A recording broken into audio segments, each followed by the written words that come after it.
Professor Larson, welcome to Constituting America's Constitutional Chats. We're going to ask you to say a few words about our topic today, celebrating George Washington's birthday and focusing on his years between 1783 and 1789. And then we'll go to questions. Welcome. Well, thank you so much. And I want to single out Tom. Thank you for suggesting that I'm on this show.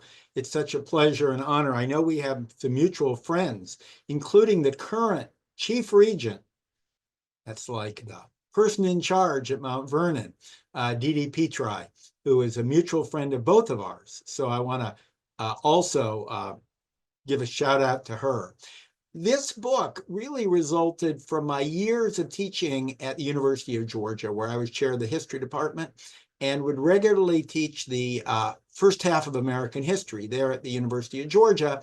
That means it was a sort of a required course. I guess you could get around it if you were serious enough, but normally it was required for everyone.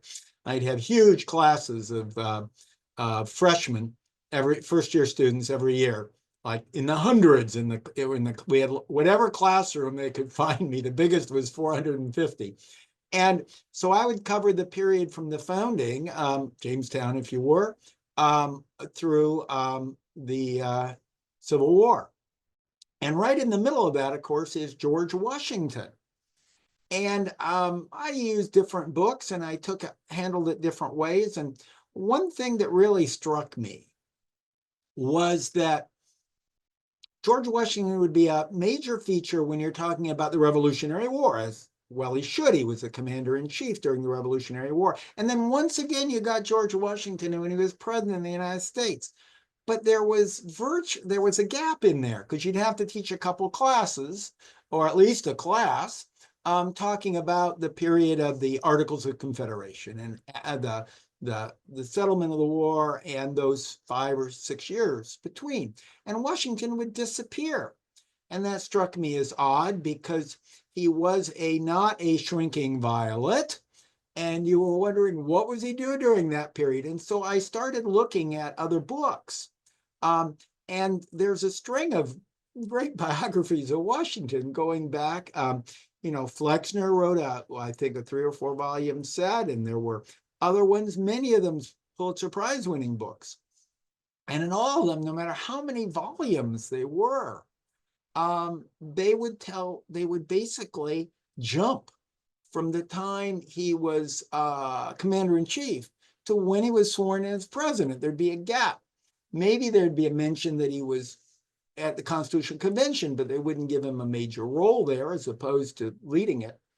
And if they did do anything during that period, they would take a break. And they would tell him, important story, mind you, but as Washington is a planter. And he was a very innovative farmer. He really was a planter. He revolutionized agriculture at Mount Vernon, turning it from a failed tobacco farm to a thriving wheat farm. It's large, the plantation, and you got to talk about that sometime, but they use that intervening period, and they didn't talk about what Washington was doing beyond that. And these are really good books. It goes even all the way up to Chernows' biography. And I was just puzzled because I couldn't believe that Washington, who, he served for years during the Revolutionary War, year after year after year of service without pay or direct pay. He took his expenses, which were very generous, mind you, but he took it without pay, and a great sacrifice, often quite at risk. You think of him in the Battle of Princeton. He was out in the middle of it. He could have been shot at any time. And he expressed a lot of opinions during this time. His most famous would probably be the circular letter to the states that he wrote as he was stepping down, in anticipation of stepping down, where he laid out a whole outline of what the United States should become, that it could not survive as 13 separate states. He couldn't survive. It was that elaborate. And he really deeply believed that the states had to be linked together, at least in an economic common market, as it were, least, and also on as a military level. None of that was provided for in the Articles of Confederation, which by its own terms is described as a league of friendship. It was had about the strength of the United Nations. And they left all 13 states sovereign to go their own ways, without control over interstate commerce or really foreign defense. And that meant not just defense against the French or the British or whoever might come from one way or down from Canada, but also to open the frontier, which required a central army, because no state was going to deal with that, the frontier issue. And remember, at the end of the Revolutionary War, what was independent was not just the 13 colonies, but went all the way to the Mississippi River, with many of those 13 colonies states having conflicting claims to those. So it was ripe for division and dissension. Every state had its own currency. Every state could build up customs barriers against the state next to it, and they did. So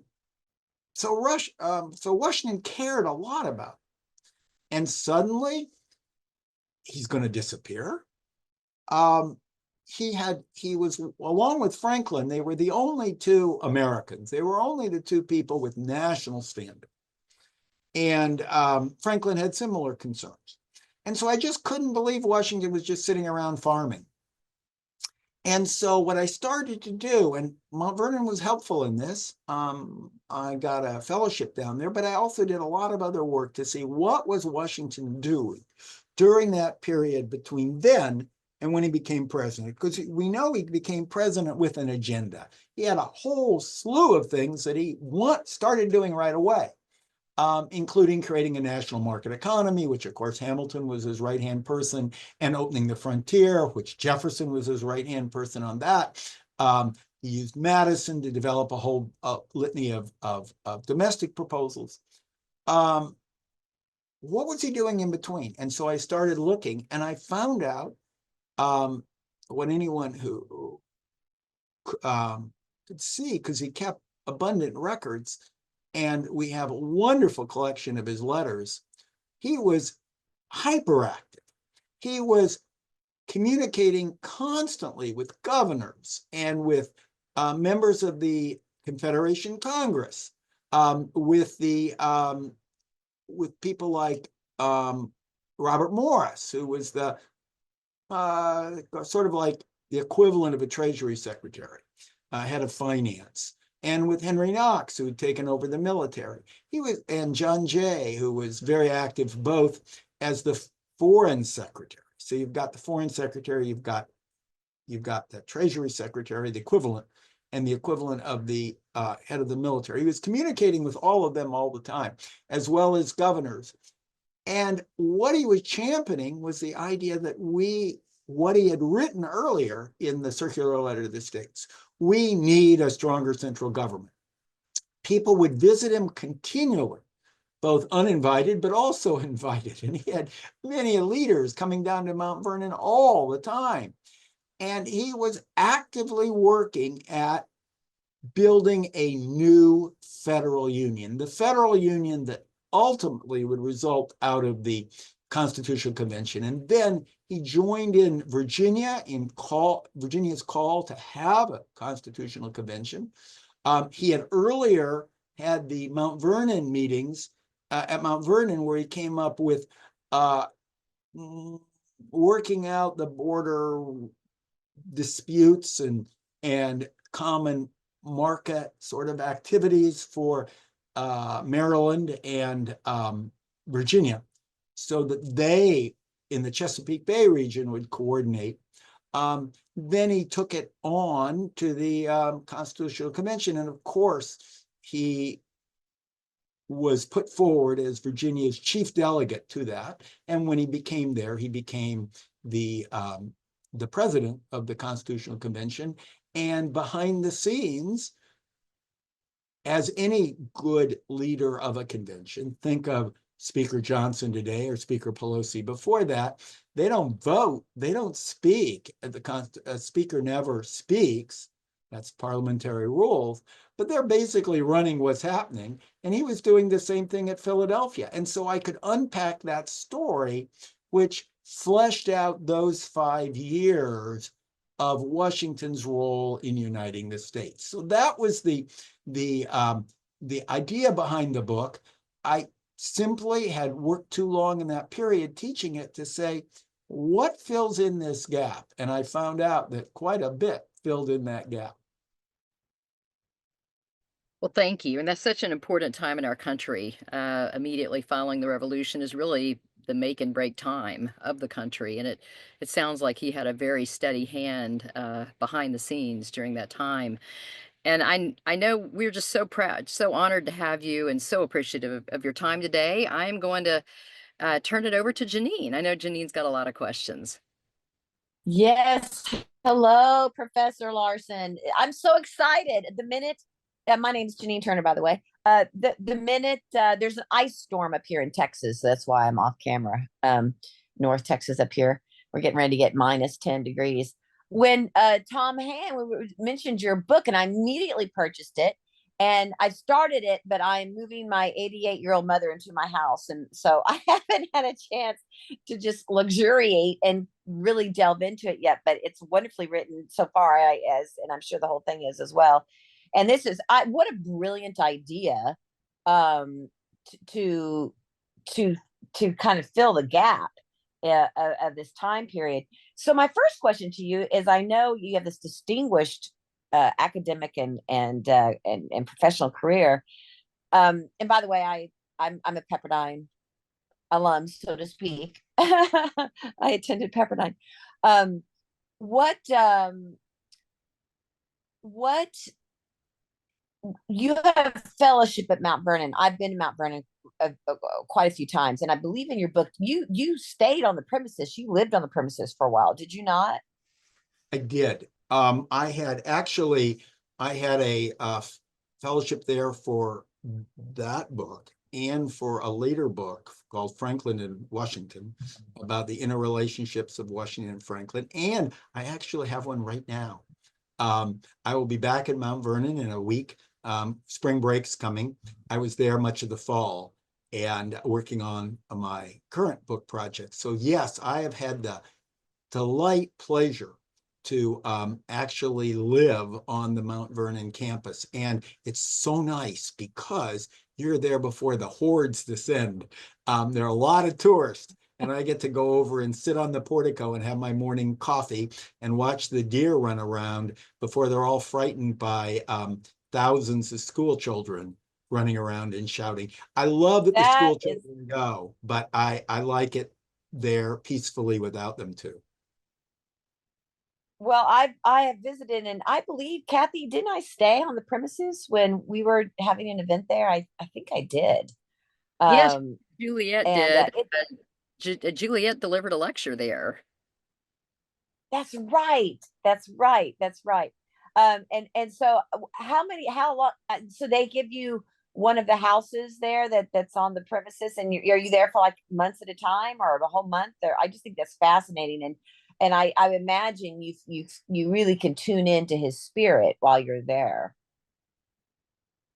You're absolutely right. It depends on the project. Not this time, no. This time I'm staying in the DeVos house, which has various different rooms. But other times I've stayed, and I think you probably stayed in the quarters where they have these little houses, and that's so charming. Uh, So it depends on the project and what I'm involved in. But certainly for the return of George Washington, I needed to channel his spirit, and staying there helped you channel his spirit. In many ways, the Mount Vernon is it's like Monticello in that respect. It for Jefferson, it really became, even though he wasn't the original owner, it had been owned by his father and his brother. He really transformed it into his own image, and it really is a reflection. He expanded the building large and greatly, built the distillery, built various activities, and in many ways is like a physical manifestation of George Washington's personality. You can, at least I sense that you can feel the person there. Well, and I think it's fantastic how they preserve the land around it so that you still look out and look across the river and see the hill there and the trees as it were, so to speak. That they haven't. I'm sure they're. I don't know what's beyond what your eye can see in the front, but when you look across, it's pretty pristine, and I love that they've done that. So tell me the five, say, hallmarks of the time, or not do five other people. I've just shared my podcast questions with three other people. A couple of the hallmarks of this time period, but also if you could tell me who some of the visitors were. I'm watching everyone come to visit President Trump at Mar-a-Lago. I imagine it was quite something. Probably never George Washington probably never had a day to himself. But so, who were some of the visitors? I know Madison was there. Didn't Madison meet with him? And they actually went to talk about the Constitutional Convention, and they didn't actually call it the Constitutional Convention then because they didn't know they were going to be rewriting the whole thing per se, or nobody else did. What did they actually call it again? Just a Philadelphia convention, the convention in Philadelphia. Philadelphia Convention. And Yeah. Okay. So who were you're some of right. his visitors? That anybody did did Lafayette come? Well, Lafayette did visit him there, yes. During the Revolution, of course, a lot of he returned home once, and the French generals in charge stopped by because they were bringing the troops down from around New York to the Battle of Yorktown, and they stopped at Mount Vernon. The only time he went home during the entire Revolution. He took command, of course, before the Declaration of Independence. He took command of the troops in 1775 around Boston, and he never made it back to Mount Vernon except in 1781 when he was bringing the troops south to the French and the American troops south to fight the Battle of Yorktown, and then went back up. And so many came with him in that part. But after that, after he retired there, he got back to Mount Vernon on Christmas Eve in 1783, and basically stayed there until he left to go to the Philadelphia Convention in 1787. So there was that stretch. So all of 1784, 85, and 86, and the first half of 87. And you're absolutely right. James Madison visited him on several occasions, but most critically, the one you're referring to, just before the convention, Madison had a lot of Washington solicited ideas from people for what should be included, what should be dealt with at the convention, because they were looking at either replacing or at least significantly amending the Articles of Confederation, which was the document that had been drafted during the Revolutionary War and approved while the war was still on, about the relationship between the colonies and then the states, which was, as I say, self-described as a league of friendship, how to strengthen it. And they knew they needed a central control over the military. They knew the central government needed the power to tax, to maintain a military. They knew that, or at least Washington thought, they needed power to control interstate commerce, trade between the states. And so people who were friendly to those ideas, which were constantly discussed during that period, would come down and visit. The Pinckneys came. They were from South Carolina. Madison came repeatedly, but including during the month before going up to Philadelphia, which is when Madison was working on his final draft ideas, and he stayed at Mount Vernon, and Madison was single at that time. And so he had the time to stay with Washington and work in Mount Vernon. He stayed in the Mount Vernon it was sort of built. There were no lodges, there were no inns nearby. And so Washington, when he expanded it, he built a wing that had his quarters. If you're looking at it, it's on the right-hand side. And his office was downstairs, and the bedroom for Martha and self was above it. It's on the right-hand side. Left-hand side, he built a sort of a large dining room. So the central rooms on the second floor were available for guests. And Madison stayed in one, Lafayette stayed in one. When people would come down to Philadelphia to meet with him, they'd stay up. But what was odd was people would, there wasn't any telephone or telegraph back then.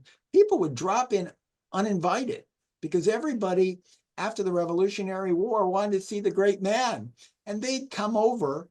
You alluded to this. They'd come over in the afternoon because it was a little bit of a ride from, you could take a boat, but normally you'd ride down from from Alexandria, which was the nearest town, Alexandria, Virginia. But it was too far to really go and come back.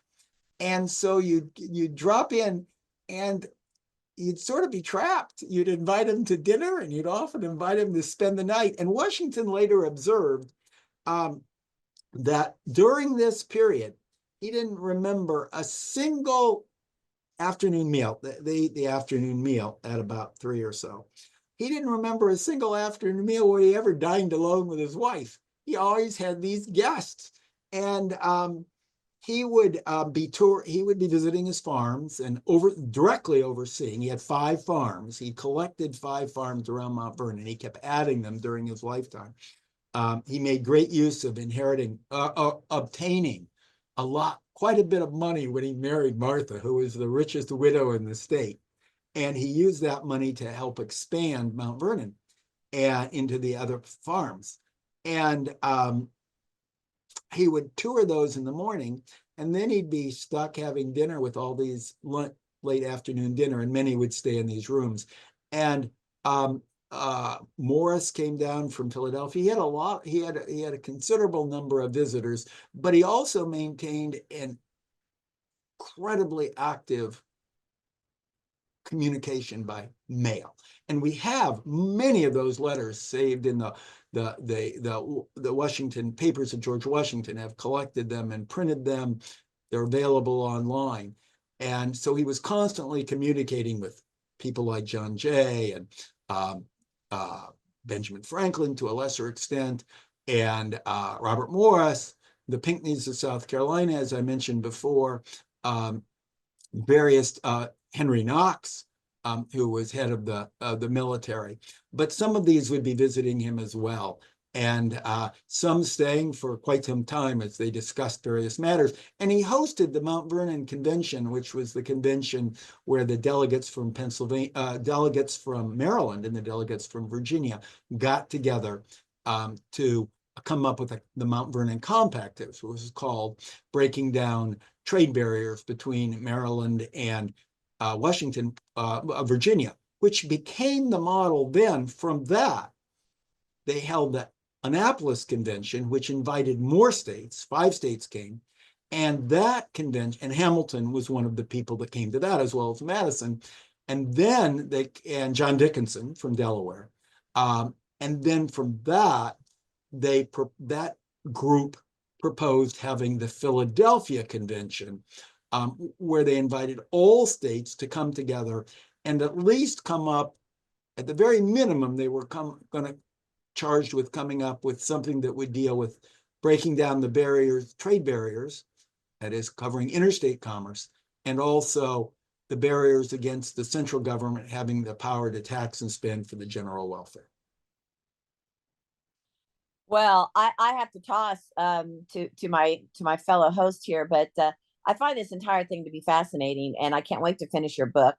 And I'm just enthralled with Washington. Of course, Jefferson was the ambassador to Paris at this time, probably, and Adams, and these key figures, was an ambassador to London.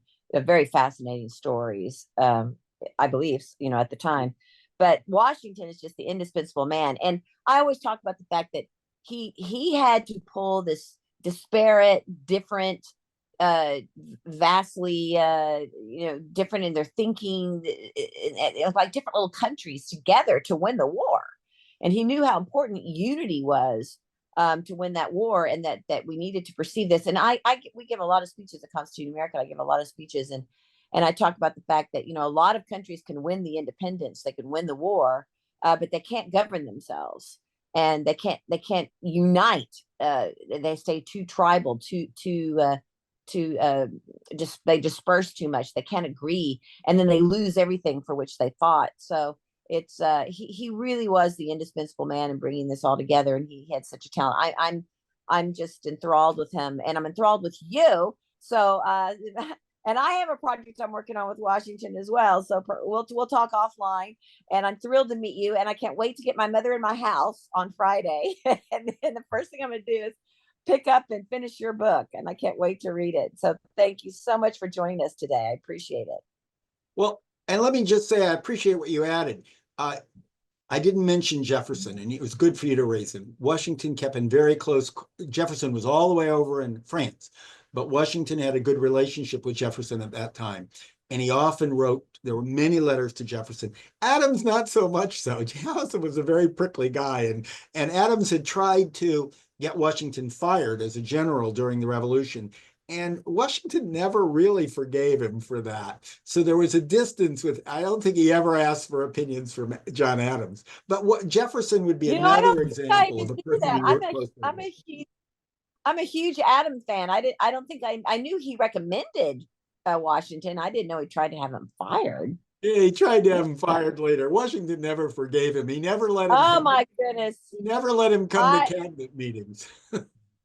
did McCullough mention that in his book? I don't know. Okay, well, I'm going to toss. Thank you so much. Thank you. Hello, Mr. Larson. Thank you so much for this show so far. I love hearing these stories and who Washington really was, because in this learning this character, we learn a bit of our character as Americans. So it's been so fun. I know that the audience is loving it too. So those gap years, it's like fascinating just to think about what was Washington doing.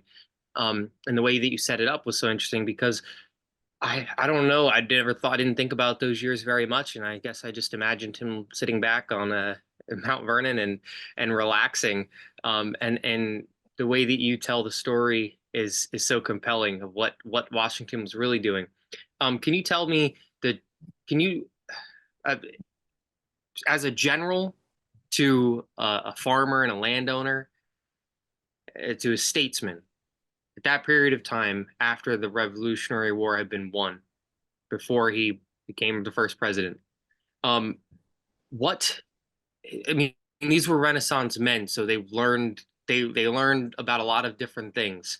But it's kind of hard to imagine this man was a general on the battlefield being shot at, and then right into being a statesman, right to being a landowner and a statesman. Can you tell me about what possibly what are in what did the men of that time, like Washington, study and then directly put into their statecraft? What was influencing Washington's statecraft? What was Washington probably reading that was then influencing the way he was talking to everyone that you just outlined?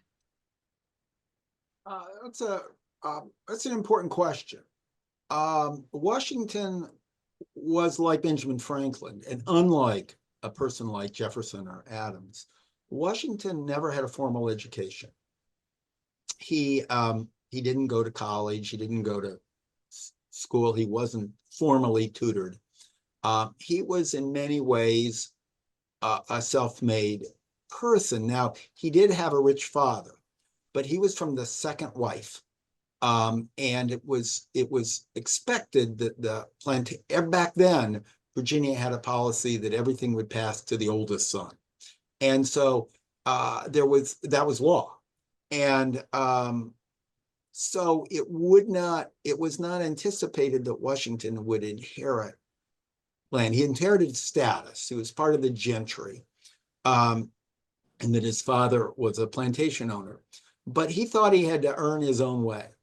So he became thinking the future was on the frontier, which in many ways it was. That was what America was all about from the very beginning. Sort of the second sons and the third sons from the English would move over to Virginia in colonial times, and They didn't have opportunity in England, but they could build a plantation. And you can story after story of people like this who made their future on the frontier. So for Washington, the frontier was Western Virginia, on the other side of the Shenandoah, in the Shenandoah Valley and beyond. And so he became a surveyor, because that was the beta frontier surveyor, and that's the way you could find out the best land, and then try to buy it and build up his fortune that way. He was going to inherit something. It turned out that his older brothers died, and so he ended up eventually getting Mount Vernon. But he'd already been on the frontier, and he worked for Lord Fairfax, who was a British lord who'd moved to America, one of the wealthiest people in Virginia, who was heavily investing in the frontier, and he became a surveyor for him. So he was very close with the Fairfax family. In fact, he had a shine on one of the Fairfax daughters. And so he learned virtue. He learned what it was to be, back then you'd say, a gentleman. He read books on virtue. He thought about that. He grew to love plays. Don Quixote was one of his favorite books. He loved going to plays. He read Shakespeare. And from that, you get a sense of the world. He began to read books about what was popular back then was republicanism. And there were ancient Roman authors from either before the empire, before Augustus Caesar, or those looking back fondly to the Roman Empire. And so he'd read about that and he'd study about that, and there were plays about that he'd watch. And from this, he developed a belief in what would have been then, I think, would have been generally called Republican virtue. Certainly they used the word virtue. And here he totally agreed with John Adams. John Adams, as captured in various books about Adams, McCollum's and others. Ben Franklin felt the same way. James Madison felt the same way, that there was this sense of Republican virtue, that republics did not exist. I mean, there was I guess there was the cantons of Switzerland. Technically, Venice was a republic, technically, under a doge who was elected by the nobles. But there really wasn't much, there was no example of a continental republic. Even go back to Greek times or early Roman times, and they weren't broad-based. And what he wanted to do, but with the Enlightenment, and Washington in many ways was a child of the Enlightenment, was very inspired by Enlightenment thinkers, reading essays from the time, Addison and Steele, materials like that. And he was disillusioned by the monarchy. He thought that as others did, as his neighbor, George Mason would be a great example of this. George Mason was the reader, and very deep into what was considered Whig, W-H-I-G, Whig politics. And the Whigs in England were the upper gentry and some aristocrats who were very suspicious of the designs of the Hanoverian kings. Those were the German kings who were brought in, who they feared were trying to establish absolutism in England, as this was time when absolutism had come to France under Louis XIV, and absolutism had come to Germany, which is where the Hanoverian kings had come from, Hanover, and Sweden, and Denmark had established absolute monarchies, which were not what were before, were not during the medieval period when you had feudalism. Yes, And I this can't idea hear of y'all very centralization, well, but I'm here. Washington was very fearful of that. And along with reading these Whigs from England, Okay, these Whig great. scholars Hello, everybody. pushed the Glorious Revolution. They wanted to have power more in Parliament. Okay. And Okay. so Washington was a part of that movement. He studied that, and he wanted to, along with Mason, he was inspired by that idea of Republican rule. That was such an interesting crystallization. His education and worldview shaped around virtue. I did not know that about Washington's love of plays, and then extending that to republicanism, form of government, and Republican virtue. I think you've enlightened me and the whole audience. What a great way to think of it and to understand. And thank you for understanding my question, because it was very hard to compose what I was trying to ask, and that exactly answered what I was asking, because that shows me the orientation of how someone could have so many skills across so many disciplines, and apply those skills seemingly consistently. So I'll pass on to Wyatt. Yes, thank you, Jewel, and thank you, Professor Larson. This is just so fascinating. I did not know a bunch of this stuff because, as you were mentioning, there wasn't a whole lot of stuff published about his period between ending of the Revolutionary War and then becoming the first president. One of the things that I had learned in your book was talking about the Newburgh conspiracy, saying that it was, quote, close to the general conspired to stage or at least threaten a military coup d'etat. But you said that Washington stopped it. So I was wondering if you could briefly describe what that was, who was involved, and what was their mission of this potential coup. Yeah. Many the soldiers, the Newburgh conspiracy happened at the very end of the Revolution. The Battle of Yorktown had already occurred, and we tend to wrongly think that the Revolution ended with a victory, American victory at Yorktown, which was in 1781. But it didn't end then, because even though the army, Cornwallis's army in Yorktown surrendered, the main army was still occupying New York City. New York City, Charleston, and Savannah were still occupied by British armies, but the main one under Clinton was in New York City. And so Washington, after the Battle of Yorktown, took his army back up to Newburgh, which is in the lower Hudson Valley, outside of New York City, and re-engaged. Basically, the army surrounded New York City, where that was the head of British operations in North America. Wonderful harbor, totally safe. You couldn't attack it. The harbor was filled with British ships, and the town was filled with British troops. And what had happened is the real threat had ended. And now it takes a while to settle a war, because you have to get news back to England. The king was reluctant to give up. It ended up taking 2 years before the war is settled with the Peace of Paris in 1783. And during that period, the weakness of the Articles of Confederation is shown. That is, that they can't tax anybody. So the only way that central government gets any money, the general government, as they would have called it back then, gets any money, is the states have to give it to them. And the states are, of course, sorting themselves out. They don't have extra money. There's still the naval blockade. The British are still blockading the ports. So you've got an economic, stagnation in America, because America can't really trade very well. And so the states stopped giving the central government any money, because there really isn't a threat. It's not like after Yorktown, the British are going to attack. But they haven't given up yet. And so there was no money to pay the troops. The troops hadn't been paid in years. They weren't getting paid. And then they began wandering off and leaving and deserting. And so what a group of officers said, we've got to take over. We've got to demand our money.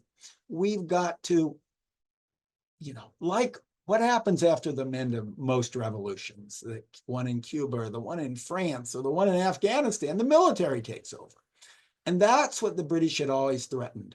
And so there was this movement among junior officers, including probably some senior officers. Maybe Gates was involved. Certainly Gates, Horatio Gates was the #2 general. Certainly people working in Gates's headquarters, which was also in Newburgh, were involved. and basically to take over the operation. There was the military. The military could impose their will. And Washington, believing in Republican virtue, having read people like, read about these stories, these inspiring stories about Republican Rome, people like Cincinnatus serving in the military and then going back to civilian rule and turning power back to Congress. In our case, it'd be Congress. There it would be the Roman Senate. Washington stood up to that potential coup and knocked it down. Of course, they would have taken him as a leader, but if he wasn't going to lead it, they were going to go with other sources, and he basically shot it down. If you go to Newburgh, it's great. At the encampment there's a monument. They were built 50 years later by the survivors, and that monument, which if you go to the encampment at Newburgh, you'll see an obelisk. And on the side of it, on the day Washington backed down that, the monument says the birthplace of the Republic. We tend to think the birthplace of the Republic is either Philadelphia, 1776, the Declaration of Independence, or the Constitutional Convention. No, the people who went through what happened in Newburgh said the birthplace of the Republic was when George Washington backed down the Newburgh conspiracy. Wow, how interesting that he really kind of saved this nation before it could even really get started from this military coup. Another interesting thing that I learned was his influential document that he wrote, The Sentiments on a Peace Establishment. Um, would you describe what that kind of was for the viewers as well as the significance of it? Well, when it became clear early in 1783, Washington is still in command there in the lower Hudson. When it becomes clear that the Parliament is forcing King George to agree to peace, when that becomes clear, and there is going to be the final negotiations of a peace treaty, and again, getting the news back and forth took weeks back then. And when they were in peace negotiations, so it was clear that the British, and the only decision was how much is going to become the United States, how much is England going to give, and there Benjamin Franklin basically worked out the treaty. He was there alone for a while before the others showed up, and Washington was communicating with Ben Franklin constantly during these whole 5 years. It becomes Washington sort of thinks ahead. And he has seen, thanks to the Newburgh conspiracy, but other activities, he'd never gotten when there was the crisis, everything was fine. Everybody was pooling together. But once the crisis of the 1776, 1777, 1778, once that was over, once the Battle of Saratoga was over, the states began wandering off on their own, bitterly fighting each other, not supporting his central effort. And so he knew a stronger central government was needed. And so what he wrote was a series of documents. He was sitting around up in Newburgh. The British weren't going to attack from New York, even though they had an army. He wasn't going to attack New York because it'd be suicide. So he was just sitting there. And he had time to write out documents about what he envisioned was needed to make this whole thing work based on his experience. And the circular letter to the states and the sentiments on a peace settlement were two critical ones. And he envisioned that we need a central army. We need to raise taxes, have central taxes, so we can have a central army, an army to defend us against, once this is over, to defend us against, the British are going to be in Canada. They could invade at any time. The French are going to be in the Caribbean. The Spanish are going to be in New Orleans in the West. And they all have designs on America. They could split this country up. The states could all divide and have a Southern Union and a Northern Union, and these foreign governments could pick them off. And also the Native Americans, you need to open the frontier. So what he was arguing that we need what we need. And that one dealt more with what we need in the central government with respect to an effective military. Wow. Yeah, this is, like I said, just all very fascinating. I I'm going to go ahead and toss it on to Kathy. So thank you so much, Professor Larson. Thank you. Well, thank you, Wyatt and Jewel and Janine. Great questions today. And we also have quite a few wonderful questions from our audience as well. And I want to first recognize some teachers and students we have in our audience today. We want to give a shout out to Tim Green, who's watching with 8 students. We have Alan Amdahl with 30 students from Albany Senior High School. And we have Molly Gann watching with students from Marlowe Elementary School. We also have Kenyon Waynehouse, who's a homeschool student in California. If you were a student or teacher watching with a class today and we didn't mention you, type your name in the Q&A and we'll try to give you a shout out before the end of the program. We also want to thank our listeners on Las Vegas's KKVV 1060 AM on the radio dial. KKVV airs Constituting America's Constitutional Chats on Monday evenings at 6 p.m. Pacific. So thank you to everyone listening in Las Vegas. Professor Larson, we want to start with a question from Tom Hand. And Tom asks, did the framers of the Constitution shape the executive branch based too much on Washington's character and too little on the character of his successors? In other words, did they place enough guardrails to control lesser men? Good question. And that was a concern at the time. You can see it in Ben Franklin. Benjamin Franklin was the other superstar there, but he was very old by this time, but still very sharp. And he and I should add, George Mason, who was Washington's neighbor, was there. The governor of Virginia, Elderbridge Gerry, who later becomes vice president from Massachusetts. And they all 4 of those and some others raised serious concerns because they had experienced a king.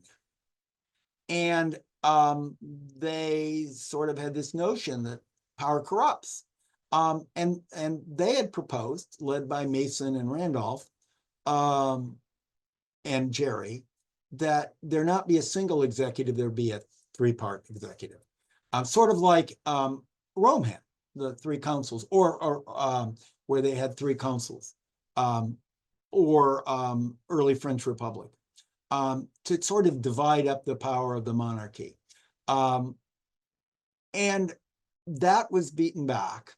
Washington wanted a single executive, but there was a concern. So Franklin proposes and gets the impeachment powers. There had been no original document, didn't have impeachment. The original document is proposed, the Virginia plan, has the president, they didn't call him a president, the chief executive, elected by Congress.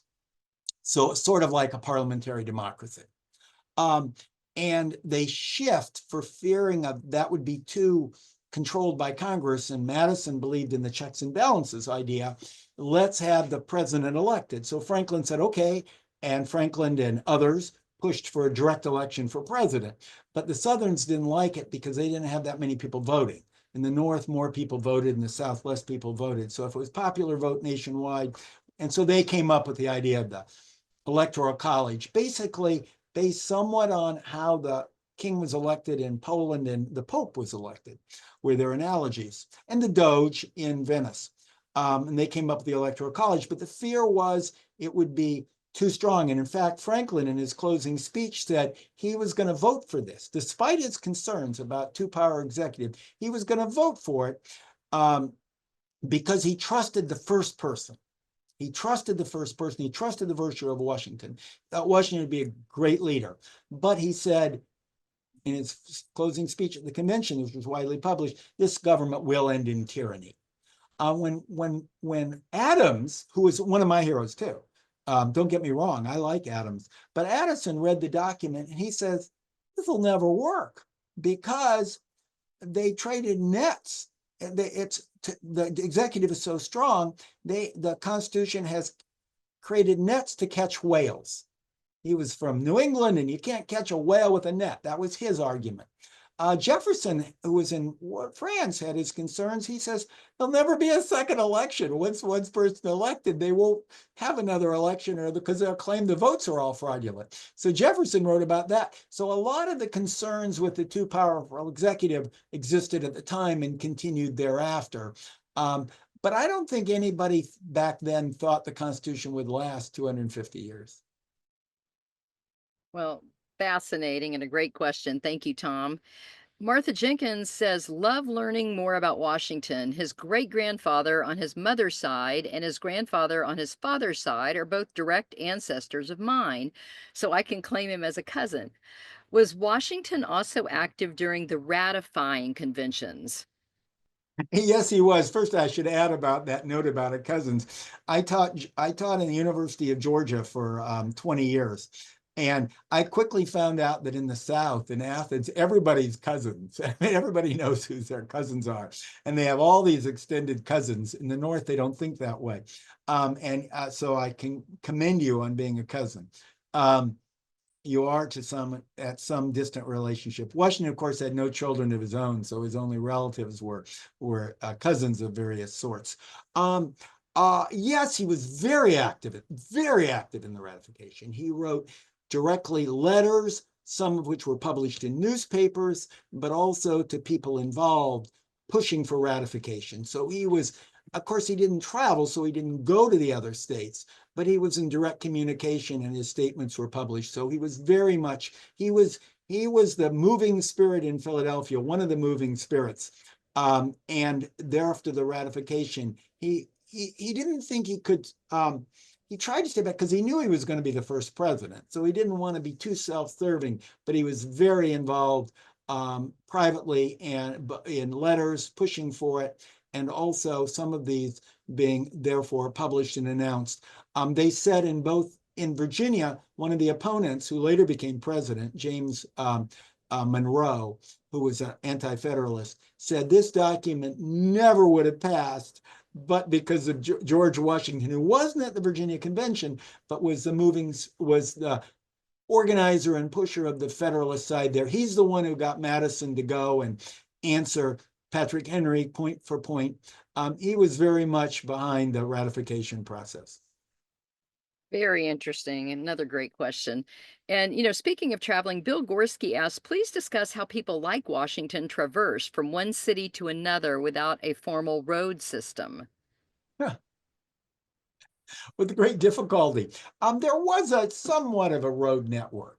And Washington, of course, during the Revolution, he traveled extensively. He fought the revolution in Massachusetts. He fought it in New York. He fought it in New Jersey, especially in New Jersey. That was the center of the revolution.